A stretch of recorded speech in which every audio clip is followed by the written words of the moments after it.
ದಿನಕ್ಕೆ 150 ಮದುವೆ ಮಾಡ್ಕೊಳ್ಳೋ ಹುಡುಗರು ಫೋಟೋ ನೋಡಿ ಮನೆಗೆ ಹೋದ ಕೂಡಲೇ ನನ್ನ ಹೆಂಡ್ರ ಮಕ್ಕಳ ಮುಸುಡಿನ ನನಗೆ ಮರ್ತಂಗ ಆಗ್ಬಿಟ್ಟೈತ್ರಿ. ಶೆಟ್ರು ಸಂಕಟ ಗೌಡತಿ ಗದ್ದಲ ಅಂತ ಹಳೆ ನಾಟಕ. ಆ ನಾಟಕ ನಾನು ಅಲ್ಲಿ ಡೈರೆಕ್ಷನ್ ಮಾಡಿಬಿಟ್ಟು ನಮ್ಮ ತಾಳಿಕೋಟಿ ರಾಜು ಅವನಿಗೆ ಕುಡುಕನ ಪಾತ್ರ ಕೊಟ್ಟೆ. ಆ ನಾಟಕ ಯಾವ ತರ ಸಕ್ಸಸ್ ಆಗ್ಬಿಡ್ತು ಅಂತಂದ್ರೆ ಅದರದ್ದೇ ಒಂದು ಪಾರ್ಟ್ ತೆಗೆದು ಒಂದು ಕಲಿಯುಗದ ಕುಡುಕ ಅಂತ ಕ್ಯಾಸೆಟ್ ಮಾಡಿದ್ದು. ಅದೃಷ್ಟ ಅವಂದು, ಪ್ರಯತ್ನ ನಂದು. ಇನ್ನು ಡ್ರಾಮಾ ಕಂಪ್ನಿಲೇ ಇದ್ರೆ ಆಗಲ್ಲ, ನಮ್ಗೆ ಹೀರೋಯಿನ್ ಕೊಡಲ್ಲ, ಊರೂರಿಗೆ ತಿರುಗೋದು ನಮಗಾಗಲ್ಲ, ಇನ್ನ ಏನ್ ಮಾಡ್ಲಿ ಅಂತಂದು ಇಲ್ಲಿ ಬೆಂಗಳೂರಿಗೆ ಬಂದೆ. ಒಂದು PGಲಿ ಉಳ್ಕೊಂಡೆ. ಹೋಗ್ಬೇಕು, ಮ್ಯಾನೇಜರ್ಗೆ ಫೋಟೋ ಕೊಡಬೇಕು, ನನಗೊಂದು ಅವಕಾಶ ಕೊಡಿ, ನನಗೊಂದು ಅವಕಾಶ ಕೊಡಿ ಅಂತ. ಸ್ವಲ್ಪ ಕಣ್ಣೀರು ಬರುತ್ತಿತ್ತು ನನಗೆ. ಬರ್ರಿ ನನಗೆ ಜೂನಿಯರ್ಕಿನ ಒಂದು ಸ್ಟೆಪ್ ಹೆಚ್ಚು ಕೊಟ್ಟಿದ್ದಾರೆ ಸರ್. ಫಸ್ಟ್ ಅವರು ನನಗೆ ಪಾತ್ರ ನನಗೆ ಒಳ್ಳೇದು ಕೊಡ್ಲೇ ಇಲ್ಲ. ಅದೃಷ್ಟ ಅನ್ನೋದು ಬಂದ್ರೆ ಹಿಂಗೋ ಆಗಿರುತ್ತೆ ಒಂದೊಂದ್ಸರ್ತಿ ತಿರುವು. ಆ ತಕ್ಷಣಕ್ಕೆ ಇದೇನು ಬದುಕಿನಲ್ಲಿ ಕೊಟ್ಬಿಟ್ರು ನಂಗೆ ರವಿಕಿರಣ್ ಅವರು. ಒಂದ್ರಿಂದ ನನಗೆ ಮೇಜರ್ ಕ್ಯಾರೆಕ್ಟರ್. ಅವತ್ತಿಂದ ನನಗೆ ಯಾರು ನನಗೆ ಜೂನಿಯರ್ ಆರ್ಟಿಸ್ಟ್ ಟೈಪ್ ನನಗೆ ಕೊಡ್ಲೇ ಇಲ್ಲ. ಇರಲು ಜೊತೆಯಲ್ಲಿ ಸೀರಿಯಲ್ ಫೀಲ್ಡಿಗೆ ಬಂದು ಎಲ್ಲರ ಹತ್ರನೂ ಹೋಗೋವಾಗ ಫೋಟೋ ಕೊಡೋದಿತ್ತು. ಇಂಥ ಕ್ಯಾಮ್ರಾ ಇವು ಬಂದಿರಲಿಲ್ಲ. ಒಂದು ಫೋಟೋ ಕೊಟ್ಬಿಟ್ಟು ನನಗೊಂದು ಚಾನ್ಸ್ ಕೊಡಿ ಅಂತ ಕೇಳೋಕ್ಕೆ ಒಂಥರ ಸ್ವಲ್ಪ ಕಣ್ಣೀರು ಬರ್ತಾ ಇತ್ತು. ಯಾಕೆ ಅಂತಂದರೆ ನಾನು ರಂಗಭೂಮಿಲಿ ಹೆಸರುವಾಸಿಯಾದಂಥ ನಟಿ. ಒಂದು ಹಸಿರು ಬಳೆ ನಾಟಕ ಅಂತ ನಮ್ಮ ಕುಕ್ನೂರು ಬಾಬಣ್ಣ ಅವರು ಟೀಮ್ ತೊಗೊಂಡು ಹೋಗಿದ್ದಾರೆ. ಇಲ್ಲ ಹೀರೋಯಿನ್ಗೆ ಸರಿ ಇಲ್ಲ, ಹೌದು ಯಾವುದೋ ಒಂದು ಹುಡುಗಿನ ಕರ್ಕೊಂಡು ಹೋಗಿದ್ರು, ಜಯಲಕ್ಷ್ಮಿನ ಕರ್ಕೊಂಡು ಬನ್ನಿ ಅಂತ ಹೇಳಿದ್ದಾರೆ ಆಕಾಶವಾಣಿಲಿ. ಮಾರನೇ ದಿವಸ ಬಂದು ಇಲ್ಲಮ್ಮ ಮತ್ತೆ ಆಕಾಶವಾಣಿಲಿ ಕೇಳ್ತಾ ಇದ್ದಾರೆ. ಆಯಿತು ಅಂತ ಹಸಿರು ಬಳೆ ಅಂತ ನಾಟಕ ಸರ್. ಅವಾಗ ಕ್ಯಾಸೆಟ್ ಯುಗ ಮಾಡಿದೆ. ಅದು ಯಾವ ಥರ ಅದು ಇದು ಆಗ್ಬಿಡ್ತು ಅಂತಂದರೆ ಇಷ್ಟು ಎತ್ತರ ಲೆಟ್ರ್ ಬಂದಿದೆ ಆಕಾಶವಾಣಿಗೆ. ಅಷ್ಟು ಜನ ಇಷ್ಟಪಟ್ಬಿಟ್ಟಿದ್ದಾರೆ. ಅಲ್ಲಿ ಬಸರಿ ಹೆಣ್ಣನ್ನು ಒಂದು ಬಲಿ ಕೊಡೋಕ್ಕೆ, ಬಾವಿಗೆ ಇದು ಮಾಡೋಕ್ಕೆ ಒಂದು ಸೀನ್ ಮಾಡಿದರು. ಆವಾಗಲೇ ಒಂದು ಸ್ವಲ್ಪ ನನಗೆ ಬೇಕಾದದ್ದನ್ನೆಲ್ಲ ಡೈಲಾಗ್ಗಳನ್ನು ಬರ್ಕೊಂಡು ಅದನ್ನೊಂದು ಪಾತ್ರಕ್ಕೆ ಒಂದು ರೂಪ ಕೊಟ್ಟಿದ್ದೆ ನಾನು. ಹೀಗಾಗಿ ಅದು ತುಂಬ ಫೇಮಸ್ ಆಗಿಬಿಡ್ತು. ಅದನ್ನು ನೋಡಿ ಅಶ್ವಿನಿ ಪ್ರಸಾದ್ ಅವರು ಕ್ಯಾಸೆಟ್ ಮಾಡಿದರು, ನನ್ನ ಕರ್ಕೊಂಡು ಬಂದು ಇಲ್ಲಿ ಬೆಂಗಳೂರಿಗೆ. ಹಸಿರು ಬಳೆ ನಾಟಕ 4 ಲಕ್ಷಕ್ಕೂ ಮೇಲೆ ಹೋಯ್ತು ಅದು ಕ್ಯಾಸೆಟ್, ಸೇಲ್ ಆಯಿತು. ಯಾವ ಹೋಟ್ಲಲ್ಲಿ ನೋಡಿದ್ರು ನನ್ನ ವಾಯ್ಸೇ, ನನ್ನ ಇದನ್ನೇ. ಅವಾಗ ಏನು ಹುಚ್ಚಿತ್ತು ಅಂತಂದರೆ, ಒಂದು ಚಾದ ಅಂಗಡಿಗೆ ಜನ ಬರಬೇಕು ಅಂದರೆ ಅವ್ನು ಹೋಟ್ಲ್ ಮಾಲಕ ಒಂದು ಕ್ಯಾಸೆಟ್ ಹಾಕ್ಬಿಡೋ ನಾಟಕದ್ದು. ಅದನ್ನು ಕೇಳೋಕ್ಕೆ ಬಂದು ಚಾ ಕುಡಿದು ಮಂಡಕ್ಕಿ ತಿಂದು ಹೋಗೋರು ಹಳ್ಳಿ ಜನಗಳು. ಅವರೆಲ್ಲ ಅದನ್ನು ನೋಡಿದ್ರಲ್ಲ, ಈ ಅಮ್ಮ ಆಗ್ಲಿಗೆ ಹೇಗಿರ್ತಾರೆ ನೋಡಬೇಕು ಅನ್ನೋ ಒಂದು ಕ್ಯೂರಿಯಾಸಿಟಿ ಅವರಿಗೆಲ್ಲ. ಹೀಗಾಗಿ ಹಸಿರು ಬಳೆ ಅಂತ ಹಾಕ್ಬಿಟ್ಟು ಜಯಲಕ್ಷ್ಮಿ ಪಾಟೀಲ್ ಪಾರ್ವತಿ ಪಾತ್ರದಲ್ಲಿ ಅಂತ ಒಂದು 4 ಮರಕ್ಕೆ ಬೋರ್ಡ್ ಕಟ್ಟಿದ್ರೂ ಹೌಸ್ಫುಲ್ ಕಲೆಕ್ಷನ್ ಆಗ್ತಾಯಿತ್ತು. ನಾನು ಎಲ್ಲೇ ಹೋಗ್ಲಿನೇ, ಯಾಕಂದರೆ 4 ಲಕ್ಷ ಕ್ಯಾಸೆಟ್ ಸೇಲ್ ಆಗಿತ್ತು. ಇದರಿಂದ ನನಗೆ ಒಳ್ಳೆ ಡಿಮ್ಯಾಂಡ್ ಬಂತು. 1-2 ವರ್ಷ ನಾನು ಬೇರೆ ಪಾತ್ರ ಮಾಡೇ ಇಲ್ಲ, ಬರೀ ಅದೇ ಒಂದೇ. ನಾನು ಯಾವ ಕಂಪ್ನಿಗೆ ಹೋದ್ರೂ ಎಲ್ಲೋದ್ರೂ ಹಸಿರು ಬಳೆ ಪಾರ್ವತಿ ಪಾತ್ರ, ಹಸಿರು ಬಳೆ ಪಾರ್ವತಿ ಪಾತ್ರ ಹೀಗೆ ಮಾಡಿ ಅರ್ಶನಗುಡಿಯವ್ರ ಕಂಪ್ನಿಲೇ ಇರಬೇಕಾದ್ರೆ ಆ ನಾಟಕಕ್ಕೆ ಬನಶಂಕರಿ ಜಾತ್ರೆ ಎಲ್ಲ ಕಲೆಕ್ಷನ್ ಚೆನ್ನಾಗಾಯಿತು. ಬೇರೆ ಯಾವುದಾದ್ರು ನಾಟಕ ಕೂಡಿಸ್ಬೇಕು ಅಂತಂದು ಒಂದು ಇದ್ರದ್ದು ಶೆಟ್ರು ಸಂಕಟ ಗೌಡತಿ ಗದ್ದಲ ಅಂತ ಹಳೆ ನಾಟಕ, ಬಹಳ ಒಳ್ಳೆಯ ನಾಟಕ.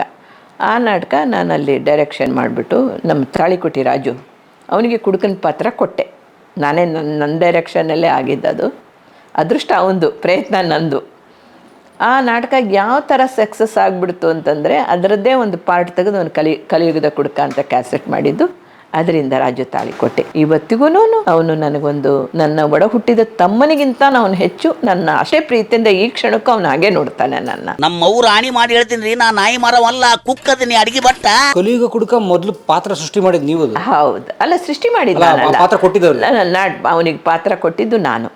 ಬೆಳೆಸ್ಕೋ ಅದನ್ನ ಗೋಕಾಕ್ ಕ್ಯಾಂಪಲ್ಲಿ. ಮಾಲೀಕರು ಅದನ್ನ ಸೊಸೆ ಹಾಕಿದ ಸವಾಲ್ ಅಂತ ಹೆಸರು ಚೇಂಜ್ ಮಾಡಿದರು. ಯಾವ ಥರ ಕಲೆಕ್ಷನ್ನು ಅವನು ಅಷ್ಟೊಂದಿಗೆ ಡಿಮ್ಯಾಂಡ್ ಬಂದುಬಿಡ್ತು ರಾಜು ತಾಳಿಕೋಟೆಗೆ.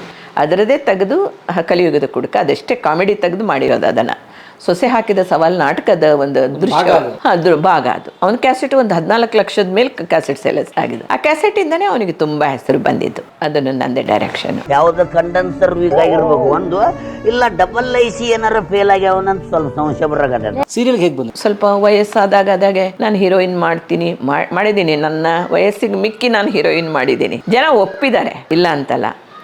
ಆಮೇಲೆ ಏನ ಮಾಡಬೇಕು, ಇನ್ನು ಡ್ರಾಮಾ ಕಂಪ್ನಿಲೇ ಇದ್ದರೆ ಆಗಲ್ಲ, ನಮ್ಗೆ ಹೀರೋಯಿನ್ ಕೊಡಲ್ಲ, ಊರೂರಿಗೆ ತಿರುಗೋದು ನಮಗಾಗಲ್ಲ, ಇನ್ನು ಏನು ಮಾಡಲಿ ಅಂತಂದು ಇಲ್ಲಿ ಬೆಂಗಳೂರಿಗೆ ಬಂದು ಸುಮ್ಮನೆ ಒಂದು ಸಾಹುಕಾರ ಅಂತಂದು ರವಿಚಂದ್ರನ್ ಪಿಕ್ಚರಿಗೆ ಬಂದಿದ್ದೆ. ತುಂಟ ತುಂಟ ತುಂಟ ನಿಂಗೆ ಹಿಂಗು ಪ್ರೀತಿ ಉಂಟಾ ಇದೇನಿದು ಅವಾಗ ನಮ್ಮ ರಂಗಭೂಮಿ ಕಲಾವಿದರೆ ಶೆಟ್ಟಿ ಮಂಜಾಕ್ಷಮ್ಮ ಅಂತ ಅವರು ನನಗೆ ಸಿಕ್ಕಾಪಟ್ಟೆ ಬೈದರು.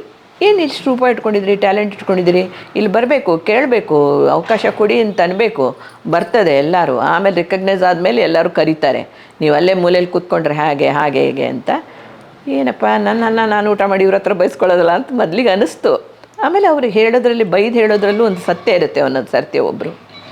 ಆಯಿತು ಅಂತ ಹೇಳ್ಬಿಟ್ಟು ಸುಮ್ಮನೆ 2 ಬ್ಯಾಗಲ್ಲಿ ಬಟ್ಟೆ ಇಟ್ಕೊಂಡು ಬಂದೆ. ಒಂದು ಪಿ ಜಿಲಿ ಉಳ್ಕೊಂಡೆ. ನನಗೆ ಮಲ್ಕೊಳ್ಳೋಕೆ ಕೂಡ ಜಾಗ ಇರಲಿಲ್ಲ. ಒಂದು ಸಣ್ಣದಿಷ್ಟೇ ಜಾಗದಲ್ಲಿ ನನ್ನ 2 ಕಾಲು ಸಿಂಕಲ್ಲಿ ಕೆಳಗೆ ಹೋದ್ರೆ ಮಾತ್ರ ನನಗೆ ಜಾಗ ಸಿಗೋದು. ಅಷ್ಟು ಸಣ್ಣ ರೂಮಲ್ಲಿ ದಿನಕ್ಕೆ 50 ರೂಪಾಯಿ ಅಂತ ಮಾತಾಡಿ ನಮ್ಮ ತಾರಾ ಅಂತ ನನಗೆ ಗೆಳತಿ, ಆಕೆ ಮನೆಯಲ್ಲೇ ಇದ್ದೆ. ಊಟ ಹೋಗುತ್ತೆ, ಇದು ಆಗುತ್ತೆ, ಮನೆ ಹಿಡಿಯೋಷ್ಟು ನನಗೆ ಇದಿರಲಿಲ್ಲ, ಯಾರ ಸಹಾಯನೂ ನನಗಿರಲಿಲ್ಲ. ಹೋಗಬೇಕು, ಮ್ಯಾನೇಜರಿಗೆ ಫೋಟೋ ಕೊಟ್ಟು ನನಗೊಂದು ಅವಕಾಶ ಕೊಡಿ, ನನಗೊಂದು ಅವಕಾಶ ಕೊಡಿ ಅಂತ. ಸ್ವಲ್ಪ ಕಣ್ಣೀರು ಬರುತ್ತಿತ್ತು ನನಗೆ. ಇಲ್ಲ, ಸ್ವಲ್ಪ ಧೈರ್ಯ ಮಾಡಿ ಮುನ್ನುಗ್ಗಬೇಕು, ನೋಡೋಣ ಮುಂದೆ ಅವಕಾಶ ಸಿಗ್ಬೋದು. ಆವಾಗ ಒಂದು ಸುಕನ್ಯಾ ಅಂತ ಒಂದು ಡಾಕ್ಟ್ರ್ ಕ್ಯಾರೆಕ್ಟ್ರು ಕರೆದ್ರು. ಅವರು ಡೈರೆಕ್ಟ್ರು ಶಶಿಕಿರಣ್ ಅಂತ. ಅವ್ರು ನನ್ನ ಇದು ಆ್ಯಕ್ಟಿಂಗ್ ನೋಡಿಬಿಟ್ಟು, ಇವರು ಸೂಪರ್ ಆ್ಯಕ್ಟಿಂಗ್ ಕಣೋ ಇವ್ರದ್ದು, ಇವ್ರಿಗೆ ಯಾಕೋ ಜೂನಿಯರ್ ಕರೆದಿದೆಯಾ, ಅವ್ರಿಗೊಂದು ಕ್ಯಾರೆಕ್ಟ್ರ್ ಕೊಡು ಬಾಬು. ಇಲ್ಲ, ನಮ್ಮ ಪ್ರೊಡಕ್ಷನಿಗೆ ಬರಲಿ ಅಂತ ಕರೆದಿದ್ದೀನಿ. ಅವ್ರ ಮ್ಯಾನೇಜರ್ ಹಂಗೆ ಹೇಳ್ಕೊತಾರೆ. ಎಲ್ಲದರಲ್ಲೂ ನನಗೆ ಮನೆ ಕೆಲಸದವಳು, ಪಕ್ಕದ ಮನೆಯವಳು, ಒಂದು ಡಾಕ್ಟ್ರು, ಒಂದೊಂದು ದಿವಸದ್ದು ಒಂದು ಜೂನಿಯರ್ ಟೈಪು ನನಗೆ ಕೊಡ್ತಾಯಿದ್ರು. ನಾನು ಭಯ ಭಕ್ತಿಯಿಂದ ಅದನ್ನೇ ಮಾಡ್ತಿದ್ದೆ. ಯಾಕಂದರೆ ನಾನು ಯಾರ್ದಾರು ಒಬ್ಬ ಡೈರೆಕ್ಟ್ರ್ ಕಣ್ಣಿಗೆ ಕಾಣ್ಬೋದು, ಯಾರು ಒಬ್ಬ ಕ್ಯಾಮ್ರಾಮನ್ ಕಣ್ಣಿಗೆ ನನ್ನ ಕಲೆ ಕಾಣ್ಬೋದು, ನನ್ನ ಮುಂದೆ ಒಂದು ಒಳ್ಳೆಯ ಕಾಲ ಬರಬಹುದು ಅನ್ನೋ ಒಂದು ನಿರೀಕ್ಷೆ. ಅದೇನು ಅಂತಂದ್ರೆ ಒಂದೊಂದು ಸರ್ತಿ ಬರೀ 300 ರೂಪಾಯಿ ಕೊಟ್ಟಿದ್ದಾರೆ ನನಗೆ ಒಂದೊಂದು ಇದಕ್ಕೆ. ಒಬ್ಬರಂತೂ 100 ರೂಪಾಯಿ ಕೊಟ್ಟರು ನನಗೆ. ಇರಲಿ ಅಂತ ಅದನ್ನೇ ಕಣ್ಣಿಗೆ ಹೊತ್ಕೊಂಡು ತೊಗೊಂಡೆ. ನನಗೆ ಅವಕಾಶ ಬೇಕು, ನನ್ನ ಟ್ಯಾಲೆಂಟ್ ಏನಿದೆ ಅಂತ ತೋರಿಸ್ಕೊಳ್ಳೋಂಥ ಯಾವುದಾದ್ರು ಒಂದು ಪಾತ್ರ ಬೇಕು. ಅದೇ ಇಟ್ಕೊಂಡು ಬರೀ ನನಗೆ ಜೂನಿಯರ್ಕಿನ ಒಂದು ಸ್ಟೆಪ್ ಹೆಚ್ಚು ಕೊಟ್ಟಿದ್ದಾರೆ ಸರ್. ಫಸ್ಟ್ ಅವರು ನನಗೆ ಪಾತ್ರ ನನಗೆ ಒಳ್ಳೇದು ಕೊಡಲೇ ಇಲ್ಲ ನನಗೆ. ಆಮೇಲೆ DD1ನಲ್ಲಿ ಕರೆದ್ರು. DD1ನಲ್ಲಿ ನನಗೆ ಒಳ್ಳೆ ಪಾತ್ರ ಕೊಟ್ಟರು. ಅವಾಗಷ್ಟು 1,000 ರೂಪಾಯಿ ಸಂಬಳ ಇರಲಿ, ಅದ್ರ ಪಾತ್ರ ನನಗೆ ಒಳ್ಳೇದು ಕೊಟ್ಟರು ಅವರು, ರಾಜೇಶ್ ಅವರು. ಅದನ್ನು ಭಯ ಭಕ್ತಿಯಿಂದ ಮಾಡ್ತಾಯಿದ್ದೆ. ಆ ಸುಕನ್ಯಾದಲ್ಲಿ ಡಾಕ್ಟರ್ ಕ್ಯಾರೆಕ್ಟರ್ ಮಾಡಿದೆ.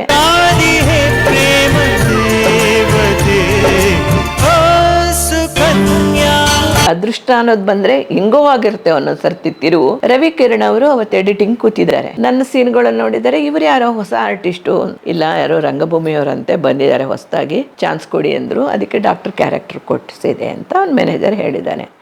ತಕ್ಷಣ ಬದುಕು ಅಷ್ಟು ವರ್ಷ ನಡೀತಾ ಇತ್ತು, ಅದು ತಕ್ಷಣಕ್ಕೆ ಚೇಂಜ್ ಆಗಿ ಹೊಸ ಬದುಕುನಲ್ಲ, ಮತ್ತೆ ಬದುಕನೇ. ಸ್ಲಾಟ್ ಅದೇ, ಟೈಟ್ಲ್ ಸಾಂಗ್ ಅದೇ, ಆರ್ಟಿಸ್ಟ್ ಚೇಂಜು, ಸ್ಟೋರಿ ಚೇಂಜು. ಹಾಗೆ ಮಾಡಿಬಿಟ್ರು. ತಕ್ಷಣ ಅವರು, ಇಲ್ಲಮ್ಮ ಅವ್ರಿಗೆ ಹೇಳಿಬಿಡಿ, ಸಿದ್ದರಾಜ್ ಕಲ್ಯಾಣ್ಕರ್ ಅವರು ಪಾತ್ರ ಅವ್ರಿಗೆ ಹೇಳಿ ಅಂತ ರವಿ ಸರ್ ಹೇಳಿದ್ದಾರೆ. ಈ ಟೈಮಲ್ಲೇ ನಾನು ಹುಬ್ಳಿಗೆ ಹೋಗಿದ್ದೀನಿ, ಹೊಸಪೇಟೆ ಹತ್ರ ಒಂದು ಮದುವೆಗೆ ಹೋಗಿದ್ದೀನಿ. ಮದುವೆಗೆ ಒಂದು ವ್ಯಾನಿಟಿ ಬ್ಯಾಗ್ನಲ್ಲಿ ಒಂದು ಸೀರೆ ಇಟ್ಕೊಂಡಿದ್ದೀನಿ, ಮೈ ಮೇಲೆ ಒಂದು ಸೀರೆ ಇದೆ ಅಷ್ಟೇ. ಹೋಗಿದ್ದೀನಿ, ಅಲ್ಲಿ ಎಲ್ಲ ರಿಸೆಪ್ಷನ್ ನಡೀತಾ ಇದೆ. ಫೋನ್, ಅದೇ ಒಂದು ಕಡ್ಡಿ ಫೋನ್ ತೊಗೊಂಡಿದ್ದೆ. ಫೋನ್ ಬಂತು, ಇಲ್ಲಮ್ಮ ನಿಮಗೆ ಇದ್ರದ್ದು ಬದುಕಿನಲ್ಲಿ ಮೇಜರ್ ಕ್ಯಾರೆಕ್ಟ್ರು, ನೀವು ಬರಬೇಕು, ಬೆಳಗ್ಗೆ ಶೂಟಿಂಗ್ ಇದೆ. ಅರೆ, ಬಂದ ಅವಕಾಶ. ನಾನು ಎಲ್ಲೋ ಇದ್ದೀನಿ ಅಂದರೆ ಅವ್ರು ಕೇಳಲ್ಲ, ಮತ್ತು ಯಾರನ್ನಾರು ಹಾಕ್ಕೊಳ್ತಾರೆ. ಆಯ್ತು ಸರ್, ಬರ್ತೀನಿ ಸರ್ ಬೆಳಗ್ಗೆ. ಎಲ್ಲಿ? ಇಲ್ಲ, ನನ್ನ ಫ್ರೆಂಡ್ ಮನೆ ಅಡ್ರೆಸ್ ಹೇಳಿದೆ, ಅಲ್ಲಿ ಗಾಡಿ ಕಳಿಸ್ತೀವಿ ಬನ್ನಿ ಅಂದರು. ರಿಸೆಪ್ಷನ್ ನಡೀತಾ ಇದೆ. ಹೋಗಿ ಹೆಣ್ಣಿನ ತಾಯಿ ಹತ್ರ ಹೇಳಿದೆ, ಒಂದು ನಾರ್ಮಲಾಗಿ ಒಂದು 5-6 ಸೀರೆ ತೊಗೊಂಡು ಬನ್ನಿ ಅಮ್ಮ, ನಾರ್ಮಲ್ ಸೀರೆ, ಬಂದುಬಿಡಿ. ಹ್ಞೂ ಸರ್ ಬರ್ತೀನಿ ಅಂತಂದೆ.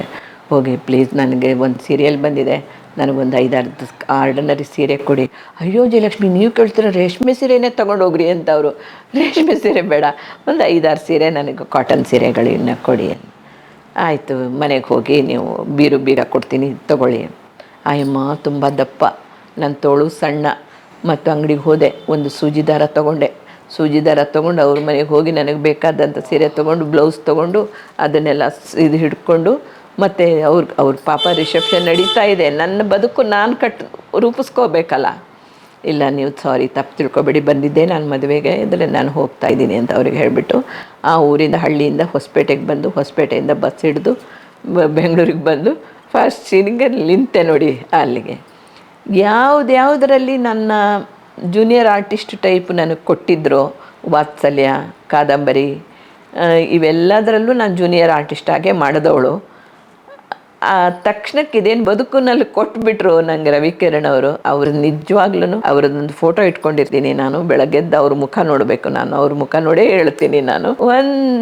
ಒಂದ್ರಿಂದ ನನಗೆ ಮೇಜರ್ ಕ್ಯಾರೆಕ್ಟರ್. ಅವತ್ತಿಂದ ನನಗೆ ಯಾರು ನನಗೆ ಜೂನಿಯರ್ ಆರ್ಟಿಸ್ಟ್ ಟೈಪ್ ನನಗೆ ಕೊಡಲೇ ಇಲ್ಲ. ಆದರೆ ಮಾಡಿದ್ದು ನಾನು ಅಷ್ಟು ಲೆವೆಲಲ್ಲಿ ಮಾಡಿದ್ದೀನಿ, ಜೂನಿಯರ್ ಆರ್ಟಿಸ್ಟ್ ಹಾಗೇ ಮಾಡಿಬಿಟ್ಟಿದ್ದೀನಿ ನಾನು. ಅನಿವಾರ್ಯ ಅದು. ನನ್ನನ್ನು ನಾನು ಗುರ್ತಿಸ್ಕೋಬೇಕು ಅಂತಂದರೆ ಅದಕ್ಕೆ ನಾನು ಹೊಸೊಬ್ಬರಿಗೂ ಹೇಳೋದು, ಮಾಡಿ ನೀವು ಅದೇ ಬೇಕು ಇದೇ ಬೇಕು ಅಂತಂದ್ರೆ ಆಗಲ್ಲ. ಇವತ್ತಿನ ಕಾಲದಲ್ಲಿ ಮಾಡಿ, ನಿಮ್ಮ ಟ್ಯಾಲೆಂಟ್ ಆ ಸಣ್ಣ ಪಾತ್ರದಲ್ಲೂ ತೋರಿಸಿ ಗೆಲ್ತೀರಾ ನೀವು. ಕೋಣನ ಮುಂದೆ ಕಿನ್ನರಿ ಬಾರ್ತಿದ್ರೆ ಕೊಂಬೆ ಯಾವುದು ಕೊಳಲ್ ಯಾವುದು ಅಂದಿತ್ತಂತೆ, ಅಂಥವಳು ಕಣ ಇವಳು. ಈಗಂತೂ ನಮ್ಮ ರಾಮ್ಜಿ ಸರ್ ಒಳ್ಳೆ ನನಗೆ ಕಾಯಿಲೆ ಬಿದ್ದಿದ್ಮೇಲೆ ನನ್ನೊಂದು ಮಗು ಟೈಪ್ ನೋಡ್ತಾರೆ. ನನ್ನ ಸೆಟ್ಟಲ್ಲಿ ಎಲ್ಲರೂ ಕೈ ಹಿಡದೇ ನನ್ನ ಕರ್ಕೊಂಡು ಹೋಗ್ತಾರೆ, ಕೈ ಹಿಡ್ದು ನನ್ನ ಕ್ಯಾಮ್ರಾ ಹತ್ರ ನಿಲ್ಲಿಸ್ತಾರೆ, ಆಮೇಲೆ ನನ್ನ ಕೂರಿಸ್ಬಿಟ್ಟೆ ಶೂಟಿಂಗ್ ಮಾಡ್ತಾರೆ. ರಾಮ್ಜಿ ಸರ್ ಅಂತೂ ನನ್ನ ಮೇಲೆ ಅಷ್ಟು ಅಭಿಮಾನ, ಅಷ್ಟು ಪ್ರೀತಿ ಇದೆ ಅವರಿಗೆ. ಅಮ್ಮ ನೀವು ಹುಷಾರಿದ್ದರೆ ಬನ್ನಿ, ಇಲ್ಲಾಂದರೆ ಬೇಡ, ಅವಾಯ್ಡ್ ಮಾಡ್ತೀವಿ. ನಾವು ಹುಷಾರಾಗಿದ್ದೀನಿ ಅಂತಂದರೆ ಸೀನ್ ಬರೆಸ್ತಾರೆ. ಈ ಪ್ರೊಡಕ್ಷನ್ ಅಂತೂ ನಾನು ಖಂಡಿತ ಮರೆಯಲ್ಲ. ಅಷ್ಟು ನನಗೆ ಪ್ರತಿಯೊಬ್ಬರು, ಒಂದು ಅಡುಗೆ ಮಾಡೋರಿಂದ ಹಿಡಿದು, ಒಂದು ಐರನ್ ಮಾಡೋರಿಂದ ಹಿಡಿದು ಅಷ್ಟು ನನ್ನೊಂದು ಮಗು ನೋಡ್ಕೊಂಡಂಗೆ ನೋಡ್ಕೋತಾರೆ ಈ ಪ್ರೊಡಕ್ಷನ್ನು. ಹೀಗಾಗಿ ನನಗೆ ಬೇರೆ ಪ್ರೊಡಕ್ಷನ್ನು ಹೋಗಬೇಕೋ ಬೇಡೋ, ಯಾಕಂದರೆ ಇತ್ತೀಚೆಗೆ ಶುಗರು, BP ಇದೆರಡು ಹೆಚ್ಚಾಗಿ ಭಾಳ ಸೀರಿಯಸ್ ಆಗಿ ಬದುಕೋದೇ ಇಲ್ಲ ಅಂತ ತಿಳ್ಕೊಂಡು, ಅದು ಬದುಕಲೇಬೇಕು ಅಂತ ನನಗೂ ಏನಿಲ್ಲ, ಒಂದು ದೇವ್ರ ಹತ್ರ ಕೇಳೋದೊಂದು ಪುಣ್ಯದ ಸಾವು ಕೊಡಪ್ಪ ಅಷ್ಟೇ ಅಂತ. ಕಲಾವಿದರು ಇಷ್ಟೇ ಬಿಡ್ಕೋಬೇಕು, ನಮಗೆ ಆರೋಗ್ಯ ಇರೋ ತನಕನೂ ನಮಗೆ ಆಯುಷ್ ಬೇಕು. ಯಾವತ್ತು ನಮ್ಮ ಆರೋಗ್ಯ ಕೈ ಕೊಡ್ತು ಅವತ್ತು ನಮಗೆ ಆಯುಷ್ ಬೇಡ ಅಂತೀನಿ ನಾನು.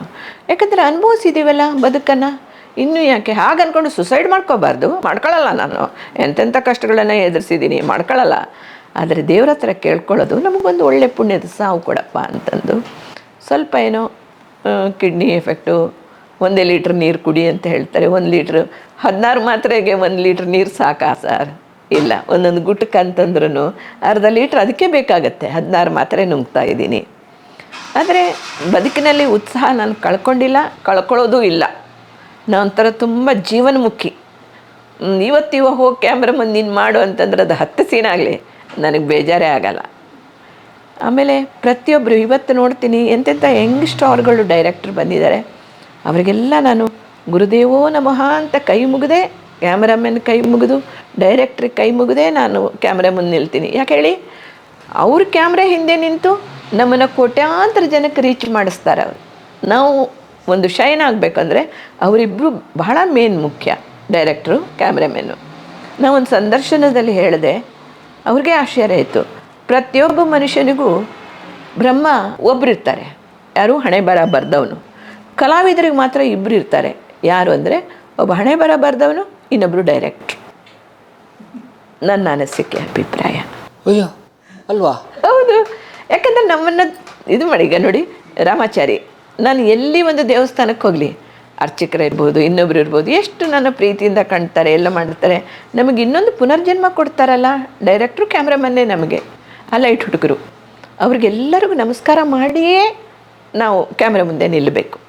ಯಾಕಂದರೆ ಅವರು ಬೆನ್ನ ಹಿಂದೆ ಇದ್ದು ಅವ್ರು ಕಾಣದೆ ಇವತ್ತೊಬ್ಬ ಬೇಕಾದಂಗೆ ಕ್ಯಾಮ್ರಾಮನ್ ನಮ್ಮ ಜೊತೆ ಬರಲಿ, ನಮ್ಮನ್ನು ಜನ ಗುರುತಿಸ್ತಾರೆ, ಅವ್ರನ್ನ ಗುರುತಿಸಿರಲ್ಲ ಅಲ್ವಾ?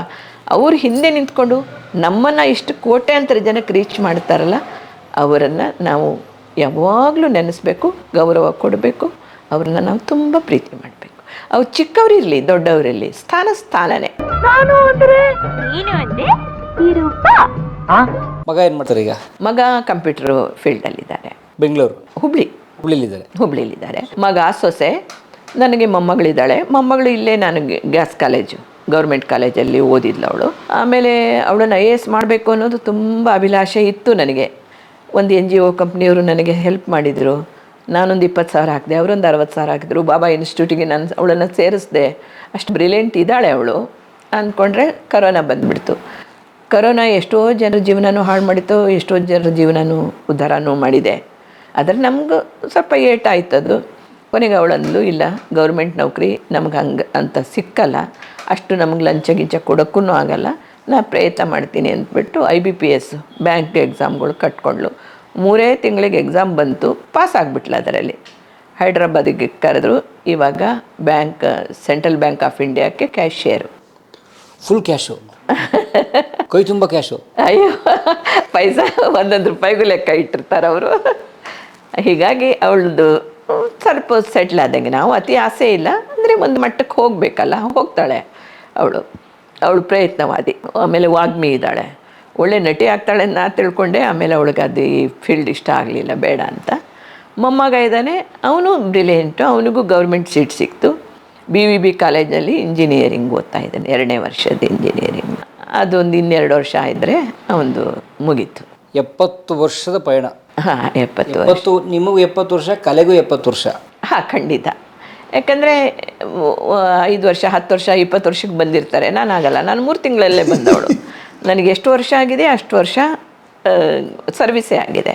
ಕಲೆಯ ತೊಟ್ಲು ತೂಗ್ತಾನೆ ಇದೆ. ಹಾಂ, ನಾನು ಅಂದ್ಕೊಳ್ತೀನಿ, ನಾನು ಎಷ್ಟು ತೂಕ ಇದ್ದೀನಿ ಅಷ್ಟು ತೂಕ ನಾನು ಬಹುಶಃ ಬಣ್ಣ ಹಚ್ಚಿರಬಹುದು ಜೀವನದಲ್ಲಿ ಅಂತ. ಖಂಡಿತ ಅಲ್ವಾ? ಹೌದು. 1-2 ನಾಟಕನ, 1-2 ಪ್ಯಾನ್ ಕೇಕ್ ಖಾಲಿಯಾಗಿರ್ತದೆ. ಈಗ ಪ್ಯಾನ್ ಕೇಕ್ಸ ಅವಾಗಿಲ್ಲ, 3 ಬಣ್ಣ, ಹಳದಿ, ಕೆಂಪು, ಬಿಳಿ, ಈ 3 ವ್ಯಾಸ್ಲಿನಲ್ಲಿ ಅಥವಾ ಕೊಬ್ಬರಿ ಎಣ್ಣೆಲಿ ಕಲಿಸಿದ್ರೆ ಇದು ಸ್ಕಿನ್ ಟೋನ್ ಬರುತ್ತೆ. ಅವಾಗಿನೆಲ್ಲ ಕಲಾವಿದರು ಹಾಗೇನೆ. ಈಗ ಬಂದಿದೆ ಪ್ಯಾನ್ ಕೇಕು, ಸ್ಟಿಕ್ಕು, ಇದೆಲ್ಲ ಈಗಿನವ್ರಿಗೆ. ಅವಾಗನವ್ರಿಗೆ ಗೊತ್ತಿಲ್ಲ ಸರ್, ಇದೇ 3 ಬಣ್ಣನೇ ಕಲಿಸಿ. ಆಮೇಲೆ ಟ್ರಿಕ್ಸ್ಗಳು ಹೇಗಿರ್ತದೆ ಅಂದರೆ, ನಾಟಕ ಕಂಪ್ನಿಲಿ ಟಿಪ್ಪು ಸುಲ್ತಾನ್ ಅಂತ ನಾಟಕ ಆಡ್ತಾರೆ ಜಮಖಂಡಿ ಕಂಪ್ನಿಲಿ. ಟಿಪ್ಪು ಕುದುರೆಯಿಂದ ಬರ್ತಾನೆ ಫಸ್ಟ್ ಸೀನಿಗೆ.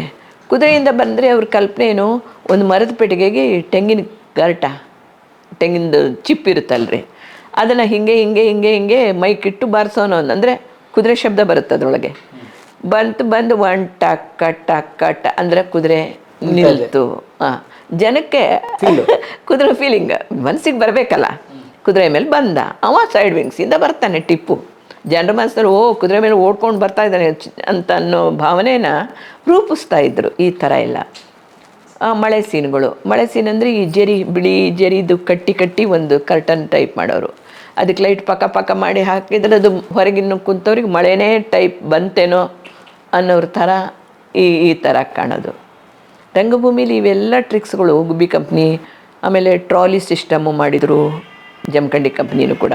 ಆ ಟ್ರಾಲಿಲೇ ಎಲ್ಲ ಸೀನ್ರಿಗಳನ್ನು ಎಳ್ಕೊಳ್ಳೋದು. ಏನು ಸರ್, ವೈಕುಂಠದ ಸೀನು ಸತ್ಯನಾರಾಯಣ ವ್ರತ ಮಹಾತ್ಮೇಲಿ 7 ಬಾಗಿಲು ತೆಗಿತಿತ್ತು ಸರ್. 7 ಬಾಗಿಲು ತೆಗೆದ್ಮೇಲೆ ಲಕ್ಷ್ಮೀನಾರಾಯಣ ಅವರು ಕೂತಿರೋ ಸೀನು ಟ್ರಾಲಿ ಮುಂದೆ ಬರೋದು ಜನಕ್ಕೆ.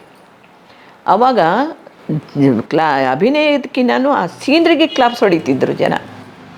ಅಂಥ ವೈಭವಪೂರಿತ ನೋಡಿದವಳು ನಾನು. ಒಂದು ಗುಬ್ಬಿ ಕಂಪ್ನಿ ನೋಡಿದ್ದೀನಿ, ಪ್ರತಿಯೊಂದು ಕಂಪ್ನಿದು ನೋಡಿದ್ದೀನಿ. ಈಗ ಹೊಟ್ಟೆಪಾಡಿಗೆ ಆದರೆ ಈಗಲೂ ಕಲಾವಿದರು ದಣ್ಕೋತಾರೆ, ಬೇಡ ಇಲ್ಲ ಅನ್ನಲ್ಲ. ಹೊಸ ನಾಟಕಗಳು ಬಂದಿದೆ, ಮಾಡ್ತಾರೆ. ಈ ಬನಶಂಕರಿ ಜಾತ್ರೆಯಲ್ಲಿ 2 ಕಂಪ್ನಿ, ನಾಟಕ ಕಂಪ್ನಿ 10 ಸಿನಿಮಾ ಟಾಕೀಸ್ ಇರ್ತಾಯಿತ್ತು ಮೊದಲಿಗೆಲ್ಲ ನಾವಿದ್ದಾಗ. ಈಗ 10 ನಾಟಕ ಕಂಪ್ನಿ 2 ಸಿನಿಮಾ ಟಾಕೀಸ್ ಇರುತ್ತೆ. ಯಾಕಂದರೆ ನಿಮ್ಮ ಅಂಗೈಯಲ್ಲೇ ಬೇಕಾದಂಥ ಪಿಕ್ಚರ್ ನೋಡ್ಕೊಳ್ಳೋದು ಬಂದುಬಿಟ್ಟಿದೆ. ಸಿನಿಮಾ ಟಾಕೀಸ್ಗೆ ಹೋಗಿ ಟೂರಿಂಗ್ ಟಾಕೀಸ್ಗೆ ಯಾರು ನೋಡ್ತಾರೆ ಸರ್? ಇವಾಗ ನೋಡೋಲ್ಲ, ಎಲ್ಲ ಉಲ್ಟಾಗಿದೆ ಕಾಲ. 10 ಕಂಪ್ನಿಗಳಿರ್ತದೆ ಬನಶಂಕರಿ ಜಾತ್ರೆಯಲ್ಲಿ ಈಗಲೂ ಕೂಡ. ರಂಗಭೂಮಿ ತೃಪ್ತಿ ಇದೆ. ಹಾಂ, ಅಂದರೆ ಇವತ್ತಿನ ಕಲಾವಿದರಿಗೆ ಸಂಬಳನೂ ಹೆಚ್ಚಿರುತ್ತೆ. ನಾನು ಅವಾಗ ಡ್ಯಾನ್ಸ್ ಚೆನ್ನಾಗಿ ಮಾಡ್ತಿದ್ದೆ, ನೋಡೋಕ್ಕೆ ಚೆನ್ನಾಗಿದೆ, ಡ್ಯಾನ್ಸ್ ಮಾಡ್ತಿದ್ದೆ, ಭರತನಾಟ್ಯ ಮಾಡ್ತಿದ್ದೆ, ಎಲ್ಲ ಮಾಡಿದರೂ ನಮಗೆ ಸಂಬಳ ಅಷ್ಟಿರ್ತಿತ್ತು. ಇವತ್ತು ಒಬ್ಬ ನಟಿಗೆ 2,000 3,000 ಒಂದು ದಿವಸಕ್ಕಿದೆ. ಈ ಸವಲತ್ತುಗಳನ್ನು ನಾನು ಪಡೀಲಿಲ್ಲ. 3 ಗಂಟೆ 6 ಗಂಟೆ ಶೋ ಮುಗಿಸಿದ್ರೆ 9 ಗಂಟೆಗೆ ಅವು ಫ್ರೀ.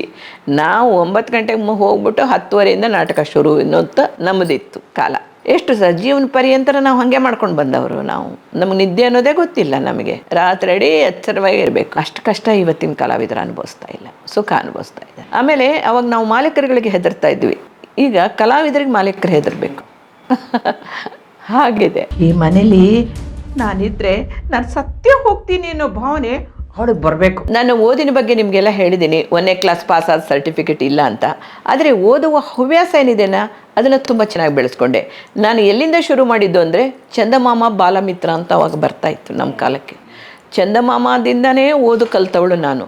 ತುಷಾರ, ಮಲ್ಲಿಗೆ, ಮಯೂರ, ಪ್ರಜಾಮತ ಇವು ನನ್ನ ಒಂದು ಮೆಟ್ಲುಗಳು. ಓದಿ ಕೊನೆಗೆ ಓದಬೇಕು ಅಂತ ಯಾಕೆ ಅನ್ನೋದು, ಓದೋದ್ರಿಂದ ಸ್ವಲ್ಪ ಜ್ಞಾನ ಬೆಳೆಯುತ್ತೆ. SL ಭೈರಪ್ಪನವ್ರ ಕಾದಂಬರಿ, ತ್ರಿವೇಣಿಯವರ ಕಾದಂಬರಿ, ತಾರಾಸವ್ರ ಕಾದಂಬರಿ ಇವನ್ನೆಲ್ಲ ತುಂಬ ಓದ್ತಾನೇ ಇದ್ದೀನಿ. ಅಷ್ಟು ಓದಿದ ಮೇಲೆ ನನ್ನೊಳಗೆ ನಮ್ಮಲ್ಲಿ ಏನಿರುತ್ತೆ ಈಗ ಮನುಷ್ಯನು ಕೂಡ ಒಂದು ಭೂಮಿ ಇದ್ದ ಹಾಗೆ ಅದರೊಳಗೆ ಏನು ನಿಧಿ ಇರುತ್ತೆ, ಏನು ನಿಕ್ಷೇಪ ಇರುತ್ತೆ ಅಂತ ಯಾರಿಗೂ ಗೊತ್ತಿಲ್ಲ, ಅದು ತೆಗೆದವ್ರಿಗೆ ಮಾತ್ರ ಗೊತ್ತಿರುತ್ತೆ. ಆ ಥರ ನನಗೆ ನನ್ನ ಒಳಗೆ ಸಾಹಿತ್ಯ ಇತ್ತು ಅಂತ ಕಾಣುತ್ತೆ, ಅದು ನನಗೆ ಗೊತ್ತಿಲ್ಲ. ಒಂದು ಸರ್ತಿ ಹೀಗೆ ಕಪ್ಪಣ್ಣ ಸರ್ ಹತ್ರ ಮಾತಾಡಿದಾಗ ಅವ್ರಿಗೊಂದು ಏನೋ ಒಂದು ಘಟನೆ ಹೇಳಿದೆ. ಇಲ್ಲ, ನೀನು ಒಂದು ಬರಿಬೇಕಿದೆನಾ, ನಿನಗೆ ಬರವಣಿಗೆ ಇಲ್ಲ, ಒಂದು ಟೇಪ್ ರೆಕಾರ್ಡರ್ ಮುಂದೆ ಕುತ್ಕೊಂಡು ಮಾತಾಡು ಅಂದರು. ಯಾಕೋ ಮನಸ್ಸಿಗೆ ಚುಚ್ಚಿತು. ಆಮೇಲೆ ಹೋಗ್ಬಿಟ್ಟು ಅದನ್ನು ಚೆನ್ನಾಗಿ ಬರದೆ ಅವ್ರಿಗೆ ತೋರಿಸ್ದೆ. ಅವರು ಇಷ್ಟಪಟ್ಟರು. ಬರಿ ಅಂದರು. ಪ್ರಥಮವಾಗಿ ನನಗೆ ಪ್ರೋತ್ಸಾಹ ಕೊಟ್ಟ ವ್ಯಕ್ತಿ ನಮ್ಮ ಶ್ರೀನಿವಾಸ್ ಕಪ್ಪಣ್ಣ ಅವರು. ಹಾಗೆ 20 ಎಪಿಸೋಡು ಬರೆದೆ. ಅಂದರೆ ಈ ಘಟನೆಗಳು ನಿಮಗೆಲ್ಲ ಹೇಳಿದ್ದೀನಲ್ಲ, ಈ ಘಟನೆಗಳು ಹಾಗೆ ಬರಿತಾ ಇರಬೇಕಾದ್ರೆ ಪುಟ್ಟರಾಜ ಗವಾಯಿಗಳ ಬಗ್ಗೆ ನನಗೆ ಗೆಳತಿ ಪ್ರೇಮ ಬದಾಮಿ ಅವರು ಒಂದು ನಾಟಕ ಬರೆದಾರೆ. ಆ ನಾಟಕನ ನಾನು ಆಡಬೇಕು ಅಂತ ತಿದ್ದಕ್ಕೆ ಹೋಗ್ಬಿಟ್ಟು ಇನ್ನೊಂದು 2-3 ಸೀನ್ ನಾನು ಎಕ್ಸ್ಟ್ರಾ ಬರೆದೆ. ಅದು ಅವ್ರಿಗೆ ಇಷ್ಟ ಆಗಲಿಲ್ಲ. ಆಡಿದರೆ ನಿಮ್ಮ ನಾಟಕ ಆಡಿ, ಇಲ್ಲ ನನ್ನ ನಾಟಕ ಆಡಿ, ಅದು ಸ್ವಾಭಾವಿಕ ಕಲಾವಿದರದು. ಆಮೇಲೆ ಬರೆದಿದ್ದೀನೆಲ್ಲ 3-4 ಸೀನು ಅಂತ ಹೇಳ್ಬಿಟ್ಟು ಮತ್ತೆ ಕಾಮಿಡಿ ಬರೆದೆ. ಅದಕ್ಕೆ ಕಾಮಿಡಿ ಬರೆದು ಓಂ ನಮೋ ಗುರು ಪುಟ್ಟರಾಜ ಅಂತ ಹೆಸರಿಟ್ಟು ಬರೀ ಒಂದು ವಯಸ್ಸಾದ ನನ್ನಂಥ ಒಂದು ಲೇಡೀಸ್ಗೆಲ್ಲ ಒಂದು ಉದ್ಯೋಗ ಕೊಡೋಣ ಅಂತ ಒಳ್ಳೊಳ್ಳೆ ಕಲಾವಿದರನ್ನ 10 ಜನ ಕಲಾವಿದರನ್ನ ತಗೊಂಡು ಅದರಲ್ಲಿ ಮಾಲ್ತಿ ಸುಧೀರ್ ಅವರು ಪುಟ್ಟರಾಜ ಗವಾಯಿಗಳ ಪಾತ್ರ ಮಾಡಿದರು. ಅದು ಎಂಥ ವಿಜೃಂಭಣೆಯಿಂದ ನಾಟಕ ನಡೀತು ಅಂದರೆ ಉತ್ತರ ಕರ್ನಾಟಕದಲ್ಲಿ ನಾವು ಆಡಲಾರದ ಊರೇ ಇಲ್ಲ. 10 ಜನ ಹೆಣ್ಣು ಮಕ್ಕಳೇ ಅದರಲ್ಲಿ, ಬರೆದವರು ಹೆಣ್ಣು ಮಗಳು, ಆಡಿದವರು ಹೆಣ್ಣುಮಗಳು. ಹೀಗಾಗಿ ಓಂ ನಮೋ ಗುರು ಪುಟ್ಟರಾಜ ನಾಟಕ ತುಂಬ ಅದ್ಧೂರಿಯಾಗಿ ಅಲ್ಲೆಲ್ಲ ನಾಟಕಗಳನ್ನು ನಾವು ಪ್ರದರ್ಶನ ಮಾಡಿದ್ವಿ. ಆಮೇಲೆ ಯಾರೋ ಅಂತಾರಲ್ಲ, ಕದ್ದು ಬರೆದಾಳೆ ಅದು ನನಗೆ ಕದ್ದು ಬರೆದಿಲ್ಲ, ಸ್ಫೂರ್ತಿ ಅದು ಹೌದು. ತಕ್ಷಣಕ್ಕೆ ನಾನು ನನ್ನ ಅಜ್ಜಿ ಒಂದು ಕತೆ ಹೇಳ್ತಾಯಿದ್ರು, ಜನಪದ ಕತೆ. ಅದು ಶೆಟ್ಗೆವ್ವ ಅಂತ ಆ ಕಡೆ ಬಿಜಾಪುರ ಸೈಡ್ ಇವತ್ತಿಗೂ ಇದೆ. ಅದು ಮಗು ಹುಟ್ಟಿದ 13ನೇ ದಿವಸಕ್ಕೆ ಬಾಗಿಲು ತೆಗೆದು ರಾತ್ರಿ ಕಾಯ್ತಾರೆ, ಆಕೆ ಬಂದು ಹಣೆ ಬರ ಬರೆದು ಹೋಗ್ತಾಳೆ ಅಂತ. ಆ ಹಣೆ ಬರ ನಿಜ ಆಗುತ್ತೆ ಅಂತ ಇವರೆಲ್ಲ ಇವತ್ತಿಗೂ ನಂಬ್ಕೊಂಡಿರ್ತಾರೆ. ಅವಳೇನು ಬರೆದಿರ್ತಾಳೆ, ಮಗಳ ಹಣೆ ಬರ ಅಂದರೆ ಮಗನ ಜೊತೆನೇ ಮದುವೆ ಅಂತ ಬರೆದು ಬಿಟ್ಟಿರ್ತಾಳೆ ಶೆಟ್ಗೆವ್ವ. ಅಂಥದ್ದೊಂದು ಸ್ಟೋರಿ ನನ್ನ ಅಜ್ಜಿ ಹೇಳ್ತಾಯಿದ್ರು. ಅದ್ರ ಮೇಲೆ ಯಾಕೆ ನಾನೊಂದು ನಾಟಕ ಬರೀಬಾರದು? ಸಾಮಾಜಿಕ ಇದೆ, ಐತಿಹಾಸಿಕ ಇದೆ ನಾಟಕ, ಪೌರಾಣಿಕ ಇದೆ, ಇದು ಇಲ್ಲ ಯಾವತ್ತು. ಜನಪದ ನಾಟಕ ರಂಗಭೂಮಿಗೆ ಭಾಳ ಕಡಿಮೆ ನನಗೆ ತಿಳಿದ ಮಟ್ಟಿಗೆ, ವೃತ್ತಿ ರಂಗಭೂಮಿಗೆ. ಹಾಗನ್ಕೊಂಡು ನಾನೇ ಟೈಟ್ಲಿಟ್ಟೆ, ಹಡದವ್ವ ಬರೆದ ಹಣೆ ಬರಹ ನಾಟಕ. ಅದನ್ನು KSDL ಚಂದ್ರು ಅವ್ರ ಮುಂದೆ ಓದಿದೆ. ಅವ್ರು ತುಂಬ ಖುಷಿಪಟ್ಟರು. ಅವರು ತಮ್ಮ ತಂಡದಲ್ಲೇ ಆ ನಾಟಕ ಕೊಡಿಸಿ ಹೈದ್ರಾಬಾದು, ತಿರುಪತಿ ಅಲ್ಲೆಲ್ಲ ಆ ನಾಟಕ ಆಡಿ ಅದಕ್ಕೆ ಫಸ್ಟ್ ಪ್ರೈಜ್ ಬಂತು, ಬಹುಮಾನ ತಗೊಂಡು ಬಂದರು. ಹಾಗೆ ಬರವಣಿಗೆಯಲ್ಲಿ ಕಲ್ಪನಾ, ಮಿನುಗುತ್ತಾರೆ ಕಲ್ಪನಾ, ನನ್ನ ನೆಚ್ಚಿನ ನಟಿ ಕಲ್ಪನಾ ಅವ್ರ ಬಗ್ಗೆ ಒಂದು ಏಕಪಾತ್ರ ಅಭಿನಯ ಬರೆದಿದ್ದೀನಿ, ಒಂದು ಪುಸ್ತಕ ಬರೆದಿದ್ದೀನಿ. 1 hour ಅದು ನಾಟಕ. ಅದು ನಾನು ಮಾಡಬೇಕು ಅಂತ ಇಷ್ಟ ಇತ್ತು. ಕಪ್ಪಣ್ಣ ಸರ್ ನನಗೆ ಡೈರೆಕ್ಷನ್ ಕೊಟ್ಟರು. ಆಮೇಲೆ ನಾನು ಬ್ಯುಸಿ ಆದೆ, ಆಮೇಲೆ ನಾನು ಕಾಯಿಲೆ ಬಿದ್ದೆ. ಹೀಗಾಗಿ ಅದು ನಾಟಕ ಅರ್ಧಕ್ಕೆ ಉಳಿದಿದೆ, ಮಾಡಿಲ್ಲ ಇನ್ನೂವರೆಗೂ. ಆಸಕ್ತಿ ಬೆಳೆಸ್ಕೋಬೇಕು ಓದೋದ್ರಲ್ಲಿ, ಬರವಣಿಗೆಯಲ್ಲಿ. ಖಂಡಿತ ಎಲ್ರಿಗೂ ಅದು ಸಾಧ್ಯತೆ ಇದೆ ಅಂತ ನನ್ನ ಅಭಿಪ್ರಾಯ. ಹೀಗಾಗಿ ದಯವಿಟ್ಟು ಕನ್ನಡದ ಪುಸ್ತಕಗಳನ್ನು ಓದಿ, ಕನ್ನಡವನ್ನು ಬೆಳೆಸಿ, ಕನ್ನಡವನ್ನು ಉಳಿಸಿ ಅಂತ ನಾನು ಕೇಳ್ಕೊಳ್ತಾ ಇದ್ದೀನಿ. ನಿನ್ ಬಾಯಿ ಹರಕಿಂದ ಒಂದು ಮಗು ಆದ್ರೆ ಅಷ್ಟೇ ಸಂತೋಷ.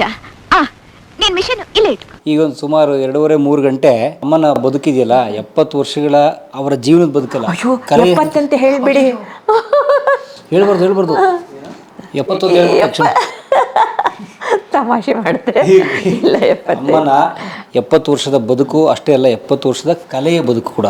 ಯಾಕಂದರೆ 3 ತಿಂಗಳ ಮಗುವಿಂದ ಅವರು ಅಭಿನಯಿಸ್ತಿದ್ದಾರೆ. ಅವರು ದಣಿವರಿಯದ ಸುದೀರ್ಘ ಪಯಣ. ನನಗನ್ಸುತ್ತೆ ಅವ್ರಿಗಿರುವಂಥ ಈ ತಾತ್ಕಾಲಿಕ ಈ ಕೆಮ್ಮು ನೆಗಡಿತದ ಕಾಯಿಲೆಗಳಿದಾವಲ್ಲ, ಅವೆಲ್ಲ ಬೇಗ ಉಪಶಮನ ಆಗುತ್ತೆ ಅವರಿಗೆ. ದೇವರು ಇನ್ನೊಂದಷ್ಟು ಆಯ್ಸ್ ಕೊಡಲಿ, ಅವ್ರಿಗೆ ಇನ್ನೊಂದಷ್ಟು ನಮ್ಮನ್ನು ರಂಜಿಸಲಿ. ಭಾಳ ಮುಖ್ಯವಾಗಿ ರಾಮಚಾರಿ ಮಾಡ್ತಾ ಇದ್ದೀನಿ ಸರ್ ಇವಾಗಲೂ. ಕಿರುತೆರೆ ಮತ್ತು ಹಿರಿತೆರೆಯಲ್ಲಿ ಮಾಡ್ತಿದ್ದಾರೆ. ಆದರೆ ಆ ವೈಭವದ ದಿನಗಳಿದ್ವಲ್ಲ, ರಂಗಭೂಮಿಯ ವೈಭವದ ದಿನಗಳು, ಆ ರೀತಿ ಅವ್ರನ್ನ ನಾನು ಮತ್ತೆ ನಮ್ಮಂಥ ಈ ಜನ್ರೇಷನ್ನವರು ಎಸ್ಪೆಷಲಿ ನಾವೆಲ್ಲ ಅವ್ರನ್ನ ರಂಗದ ಮೇಲೆ ನೋಡಿಲ್ಲ. ಅದು ನೋಡೋ ದಿನಗಳು ನಮಗೆ ನಮ್ಮಂಥವ್ರು ಪ್ರಾಪ್ತವಾಗಲಿ, ನಮಗೆ ಪ್ರಕೃತಿಯ ಸೌಭಾಗ್ಯ ಕೊಡಲಿ ಅಂತ ಕೇಳ್ಕೊತೀನಿ. ಅಮ್ಮ, ನಿಮ್ಮ ಪಾದಕ್ಕೂ ನಮಸ್ಕಾರ. ಅಯ್ಯೋ ಸರ್, ಯಾಕಂದರೆ ಎಂಥ ಹಿರಿಯ ಕಲಾವಿದರು ನೀವು. ಬಹುಶಃ ಈ 3 ಗಂಟೆಯಲ್ಲಿ ಮಾತಾಡಿದ್ದು ಒಂದು 3% ಅಷ್ಟೇ. ಯಾಕಂದರೆ ಇನ್ನು 97% ನಾವು ಮಾತಾಡಿಲ್ಲ ಅಮ್ಮ. ಯಾಕಂದರೆ ಅದು ಮಾತಾಡ್ತಾ ಕೂತ್ರೆ ಏನಂತಾರಲ್ಲ, ನೆನಪಿನ ಗಣಿ ಇದು, ನೆನಪಿನ ಅಕ್ಷಯ ಪಾತ್ರ ಬರ್ತಾನೆ ಇರುತ್ತೆ. ಆದರೆ ಅದನ್ನು ಸೂಚ್ಯವಾಗಿ ಒಂದು ದಾಖಲಿಸ್ಬೇಕಲ್ಲ, ಅದನ್ನು ದಾಖಲಿಸಿದ್ದಾರೆ. ಮತ್ತೊಮ್ಮೆ ನಾವು ಸಿಗೋಣ, ಅಮ್ಮನ ಹತ್ರ ಸುದೀರ್ಘವಾಗಿ ಮಾತಾಡೋಣ ಅಂತ ಕೇಳಿಕೊಂಡು. ಅಮ್ಮ, ನಿಮ್ಮ ಆಶೀರ್ವಾದ ಎಲ್ಲ ಕಲಾವಿದ್ರ ಮೇಲೆ ಇರಲಿ ಅಂತ ನಾನು ಕೇಳ್ಕೊತೇನೆ. ಇಲ್ಲ ಸರ್, ಈಗ ನಿಮ್ಮಂಥವರು ನಮಗೆ ಬೇಕು. ಯಾಕೆ ಹೇಳಿ, ಇವಾಗ ನಾನು ರಾಮಾಚಾರಿ ಮಾಡ್ತೀನಿ, ಅದರಲ್ಲಿ ನಿಮಿಷಾಂಬ ಪಾತ್ರ, ನಿಮಿಷಾಂಬ ಅಜ್ಜಿ ಇಷ್ಟೇ ಗೊತ್ತು ಪಬ್ಲಿಕ್ಕಿಗೆ. ಆದರೆ ನನ್ನ ಹೆಸರು ಜಯಲಕ್ಷ್ಮಿ ಪಾಟೀಲು, ನನ್ನ ಜೀವನ ಇದೆಲ್ಲ ಗೊತ್ತಾಗಬೇಕಾದ್ರೆ ಇಂಥ ಕಾರ್ಯಕ್ರಮಗಳು ಕಲಾವಿದರಿಗೆ ಬೇಕು. ಅದರಿಂದ ನಾವ್ಯಾರು, ನಮ್ಮ ವೈಯಕ್ತಿಕ ಬದುಕೇನು, ನಮ್ಮ ಹೆಸರೇನು, ನಿಮ್ಮಂಥವ್ರ ಮೂಲಕ ನಮ್ಮ ವೈಯಕ್ತಿಕ ಬದುಕಾಗಲಿ, ನನ್ನ ಕಲೆ ಆಗಲಿ ಅದು ಗೊತ್ತಾಗುತ್ತೆ.